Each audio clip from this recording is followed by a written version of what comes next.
इस पूरे विवाद की शुरुआत सरकारी भर्ती परीक्षाओं को लेकर उठे सवालों से हुई।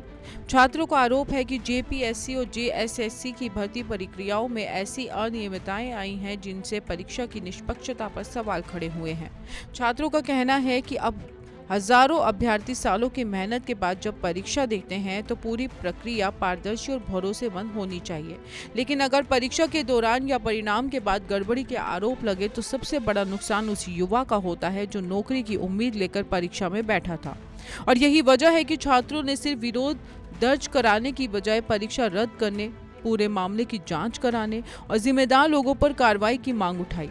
आंदोलन धीरे धीरे बड़ा होता गया और छात्रों ने सरकार से जवाब मांगना शुरू कर दिया। सरकार की तरफ से भी कुछ परीक्षाओं को लेकर फैसले लिए गए और परीक्षा व्यवस्था में पारदर्शिता का भरोसा दिया गया, लेकिन आंदोलनकारी छात्रों का कहना है कि अभी तक उनकी सभी मांगों पर ठोस कार्रवाई नहीं हुई है और इसी वजह से उनका विरोध जारी है। अब इस आंदोलन का सबसे बड़ा चेहरा 20 अगस्त का कार्यक्रम बन चुका है। छात्र संगठनों ने मुख्यमंत्री आवास के घेराव का ऐलान किया है और इसके साथ ही मुख्यमंत्री हेमंत सोरेन के इस्तीफे की मांग भी सामने रखी है। यानी अब छात्रों का आंदोलन से परीक्षा व्यवस्था में सुधार की मांग तक सीमित नहीं है, बल्कि सरकार की जवाबदेही पर भी सीधा सवाल खड़ा कर रहा है। अब कहानी का दूसरा हिस्सा समझते हैं, क्योंकि झारखंड में छात्र आंदोलन अचानक 20 अगस्त के घेराव तक नहीं पहुंचा है। इसके पीछे कई दिनों से चल रहा विरोध, प्रदर्शन और सरकार पर बढ़ता दबाव है। छात्रों ने पहले अपनी मांगों को लेकर आंदोलन किया, फिर विधानसभा की तरफ मार्च किया और इसी दौरान पुलिस और प्रदर्शनकारियों के बीच टकराव की स्थिति बनी। लेकिन कार्रवाई के बाद भी आंदोलन खत्म नहीं हुआ, बल्कि छात्रों ने इसे और आगे बढ़ाने का फैसला किया। छात्र नेताओं की तरफ से जब आंदोलन को राज्य के अलग अलग हिस्सों तक ले जाने की तैयारी की जा रही है, 24 जिलों में प्रदर्शन और विरोध कार्यक्रम का ऐलान किया गया है। मुख्यमंत्री हेमंत सोरेन और कांग्रेस नेता राहुल गांधी के पुतले जलाने की भी बात सामने आई है। यानी छात्रों ने अब अपने विरोध का दायरा सिर्फ परीक्षा आयोग तक नहीं रखा, बल्कि सरकार और उसके राजनीतिक सहयोगियों तक भी पहुंचा दिया है। यहीं से मामला राजनीतिक रूप में भी सबसे ज्यादा बड़ा हो जाता है, क्योंकि मुख्यमंत्री हेमंत सोरेन की सरकार पहले से विपक्ष के निशाने पर है और अब छात्र संगठन भी सीधे मुख्यमंत्री से जवाब मांग रहे हैं। विपक्षी दलों ने भी भर्ती परीक्षाओं में कथित गड़बड़ियों को लेकर सरकार को घेरा है। ऐसे में 20 अगस्त का प्रदर्शन सरकार के लिए सिर्फ कानून व्यवस्था की चुनौती नहीं, बल्कि राजनीतिक चुनौती भी बन सकता है। सबसे बड़ा सवाल यही है कि आखिर छात्र मुख्यमंत्री के इस्तीफे की मांग तक क्यों पहुंच गए। आंदोलनकारी छात्रों का तर्क है कि भर्ती परीक्षा की पूरी व्यवस्था सरकार की जिम्मेदारी है और अगर बार बार परीक्षा प्रक्रिया पर सवाल खड़े हो रहे हैं तो जवाबदेही भी तय होनी चाहिए।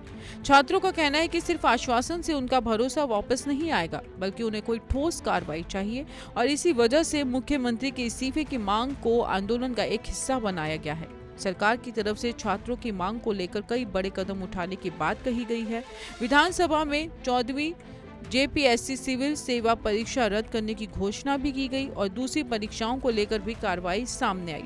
मुख्यमंत्री की तरफ से परीक्षा व्यवस्था में पारदर्शिता सुनिश्चित करने का भरोसा दिया गया, लेकिन आंदोलनकारी संगठन इस कदमों को पर्याप्त नहीं मान रहे और उनका कहना है कि जिन परीक्षाओं को लेकर सवाल उठे हैं उनके व्यापक जांच होनी चाहिए और जिम्मेदार लोगों के खिलाफ कार्रवाई होनी चाहिए। यानी सरकार कह रही है कि कार्रवाई की जा रही है और छात्र कह रहे हैं कि कार्रवाई अभी अधूरी है। सरकार भरोसा दिला रही है कि परीक्षा व्यवस्था सुधरेगी। छात्र कह रहे हैं कि भरोसा अब सिर्फ बयान से नहीं बल्कि फैसले से बनेगा और यही अंतर है इस आंदोलन को लगातार आगे बढ़ाने का। और इस वजह से 20 अगस्त की तारीख अब झारखंड की राजनीति में बेहद अहम बन गई है। अब आंदोलन की पूरी टाइमलाइन पर नजर डालिए। छात्रों का विरोध लगातार अलग अलग चरणों में आगे बढ़ा है। धरना प्रदर्शन से लेकर विधानसभा मार्च तक आंदोलन का दायरा बढ़ता गया और जब प्रदर्शनकारियों ने अपनी मांगों को लेकर सत्ता के केंद्र तक पहुंचने की कोशिश की तो पुलिस के साथ टकराव की स्थिति भी बनी। लेकिन इस कार्रवाई के बाद आंदोलन कमजोर होने की बजाय और ज्यादा आक्रामक हो गया।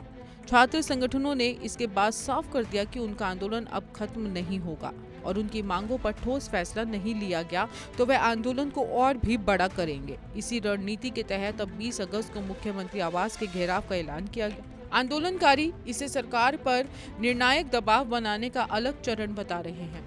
अब प्रशासन के सामने भी बड़ी चुनौती है, क्योंकि अगर बड़ी संख्या में छात्र रांची पहुंचते हैं तो कानून व्यवस्था बनाए रखना और सबसे बड़ी जिम्मेदारी होगी।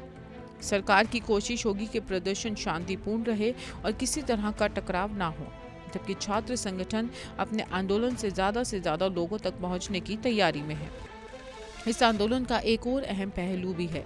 छात्रों ने अब कांग्रेस को भी सीधे निशाने पर लिया है, क्योंकि झारखंड सरकार में कांग्रेस की राजनीतिक भूमिका है और छात्र संगठन चाहते हैं कि सरकार के सहयोगी भी भर्ती परीक्षाओं को लेकर उनकी मांगों का स्पष्ट रुख अपनाएं और इसी वजह से हेमंत सोरेन के साथ राहुल गांधी के खिलाफ भी वह विरोध कार्यक्रम का ऐलान कर चुके हैं। हालांकि सरकार की तरफ से ये संदेश दिया जा रहा है कि छात्रों की शिकायतों को गंभीरता से लिया जा रहा है और परीक्षा व्यवस्था को बेहतर बनाने के लिए कदम भी उठाए जा रहे हैं, लेकिन छात्रों का साफ कहना है कि जब तक परीक्षा रद्द करने, जांच कराने और जिम्मेदारी तय करने जैसे मुद्दों पर स्पष्ट निर्णय नहीं होता है तो आंदोलन जारी रहेगा।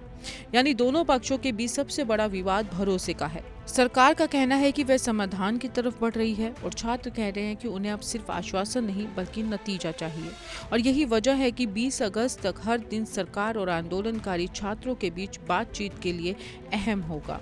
अब सबसे बड़ा सवाल 20 अगस्त को लेकर है। क्या मुख्यमंत्री आवास के घेराव से पहले सरकार छात्रों के साथ बातचीत करेगी? क्या ऐसी कोई घोषणा होगी जिससे आंदोलनकारी संगठन अपना कार्यक्रम वापस लें? क्या मुख्यमंत्री के इस्तीफे की मांग आंदोलन का मुख्य मुद्दा बनी रहेगी? और क्या रांची में बड़ी संख्या में छात्रों के जुटने पर प्रशासन हालात को शांतिपूर्ण बनाए रख पाएगा? इन सवालों के जवाब आने वाले दिनों में मिलेंगे, लेकिन इतना तय है कि झारखंड का ये छात्र आंदोलन अब सामान्य विरोध प्रदर्शन नहीं रह गया। सरकार के सामने दो रास्ते हैं। पहला रास्ता बातचीत और ठोस फैसलों का है, जिससे छात्रों का भरोसा वापस लाया जा सके। दूसरा रास्ता टकराव का है, जिसमें पुलिस और प्रदर्शनकारियों के बीच स्थिति बिगड़ने का खतरा रहेगा। छात्र संगठन भी जानते हैं कि उनका आंदोलन जितना बड़ा होगा उतनी ही ज्यादा नजर पूरे राज्य और देश की होगी, इसलिए 20 अगस्त का कार्यक्रम उनके लिए एक बड़ी परीक्षा है। लेकिन इस पूरे विवाद का सबसे बड़ा सवाल राजनीति से अलग है और वह है झारखंड के युवाओं के भविष्य का, जिसे युवा ने सरकारी नौकरियों के लिए कई सालों तक पढ़ाई करी और वह ये चाहता है कि परीक्षा निष्पक्ष हो, परिणाम पर भरोसा हो और अगर कहीं गड़बड़ी सामने आए तो जिम्मेदार लोगों के खिलाफ कार्रवाई हो। यही मांग अब हजारों छात्रों की आवाज बन चुकी है और इसी आवाज के साथ 20 अगस्त का ऐलान सामने आया है। कैमरा पर्सन प्रेम के साथ मैं मोनिका, TV 100 नोएडा।